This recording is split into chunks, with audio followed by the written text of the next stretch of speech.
Guys, it's almost 2022. Hi, my name is Jasmine McDonald. Welcome. I don't know why I touched my head like that.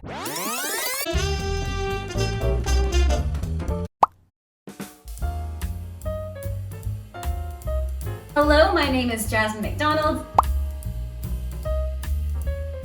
Welcome to my YouTube channel. If you're new here, I post ballet and fitness related videos every single Tuesday, Thursday, and now Sunday. Also new here, you may as well hit that subscribe button because you're already here anyways. Today's video, I'm gonna be answering some of your questions. I didn't do one for November, but I figured before the year ends, I may as well do one for December. Now that we're going into 2022, I wanna answer all of your questions that you have, so I have them on my iPad, and let's get straight into it. For those of you who are also new here, if you're not familiar with my face or this channel, hi there, welcome. I was a ballerina for 10 years and I danced the Romanian National Opera for 4 years or 5 years. I danced all over Europe. I'm a certified personal trainer as well as a sports nutritionist, and now I'm a dance teacher and dance coach either online or in person. So welcome aboard. The first question is from Leah. Here are some questions and I'll update this comment as I think of more. I love that. What are some YouTube channels you would watch / would recommend? Good question. For ballet, I absolutely would recommend Catherine Morgan. I love doing her bars ballet classes. She's got really cool ones with like Disney themed, but she has a Don Q theme. She has a Swan Lake themed bar, and they're really, really fun and effective. So I would absolutely recommend her for ballet classes. In terms of entertainment, I love to watch Lauren Giraldo. I love her blog. She's been doing Vlogmas this year. She's by far my favorite YouTuber.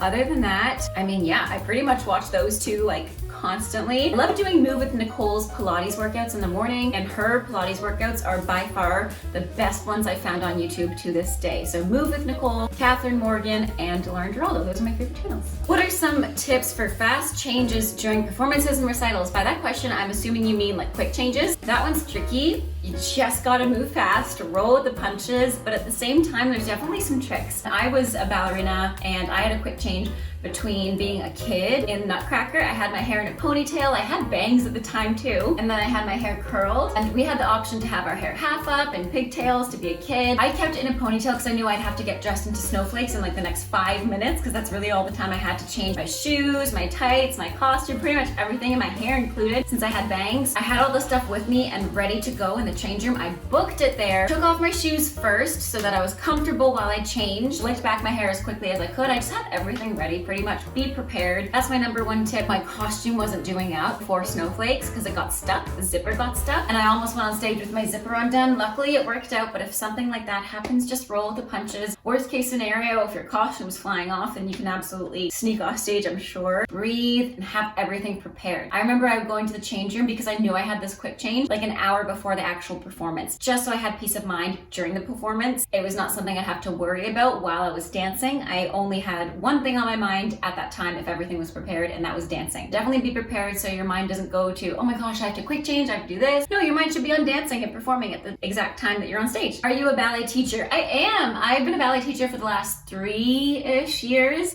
and I love it. I'm a ballet teacher. I do hip hop, surprisingly. I do tap, I do acro, I pretty much do everything, but ballet is my specialty, 100%. Next question comes from Anna. Is the pointe shoe heavy? Yes and no. So when you first get it, they're like a brick. They're like a block, and you can hear how heavy they sound, but to be honest, once you get used to the feeling of them, they're not that heavy, and certain shoes are definitely lighter than others. Fraids, for example, especially when they're broken in, they're very light on your feet. It almost feels like you don't even have pointe shoes on sometimes. Intermendon's a lot clunkier. Russian points tend to be clunkier. Grishkos tend to be clunkier. Blocks tend to be the clunkiest I find out of all of them, but definitely Fraids and Suffolks feel like nothing really. So they're not too heavy, depending on the shoes that you get. They're no heavier than like a pound. Like, you can definitely lift it. Ooh, dream company, even if you don't want to dance professionally. So I did dance professionally. My dream company, if you were to ask me that when I was in school, would be Royal Ballet, National Ballet of Canada. I mean, those are like dream. My dream company would absolutely still be Royal. It used to be Paris Opera at one point, but to be in the company at Paris Opera, you have to go to the school as well, usually. Another one was San Francisco Ballet. That's like one of my favorite companies. That is my favorite company in North America. What age is a person too old to start ballet? Never too old. Absolutely never too old. Some of my clients are well in their 40s and 50s and they're just starting ballet. So you're never too old to start it, especially if it's something you want to try out because you want to find a new hobby and you want to get moving and stay healthy. You're never too old to start ballet. That being said, the older you start, sometimes the harder it is on the body, like anything active. I mean, imagine trying to do martial arts on your body when you're 50 years old. It's a lot harder than doing it when you're 10, right? The exact same thing, but you're never too old to start. What's your favorite ballet? Swan Lake, 100% Swan Lake. Favorite Barbie movie? Oh, I love this question. I love Barbie movies. Probably, actually, this is a really hard question to answer because I love all the Barbie movies.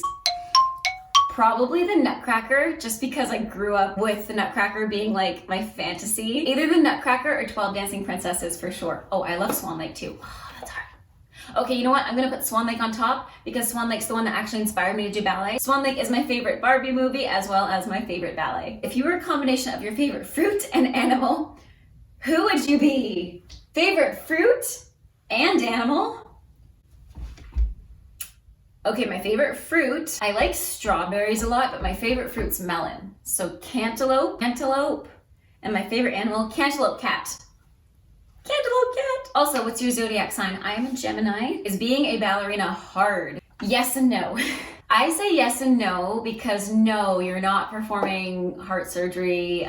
It's not that kind of a high pressure job, but it's still really stressful. I mean, you're trying to not only please the audience because they paid for you to see you on stage, so it's a lot of pressure from thousands of people, but it's also pressure from the company, from your colleagues because they want to perform well too, and they want the ballet to do well. Also pressure from the artistic directors, so it's a lot of pressure, not only pressure externally, internally as well. I'd say it's hard, but it's also not because the reward is that you're on stage inspiring others and it's fun. It's honestly a fun career. You get paid to do ballet.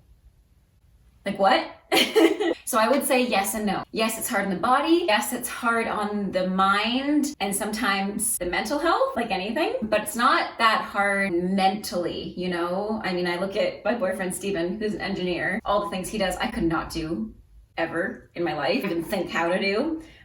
So I would say yes and no. How do you make your shank last longer in pointe shoes? Oh, I love this question because I have so many different tips and tricks. Jet glue before you wear your shoes. If your shoes are already dead, more jet glue. You don't have to put it on the actual shank here. You can put it on the outsides. You can also put jet glue on the inside. You can put it at the toe. If they're already too far gone and there's no way, no hope saving them, but you still need them, get one of those tiny, tiny, tiny little nails and nail them into the center just to reinforce the shank. You can also put them in the freezer.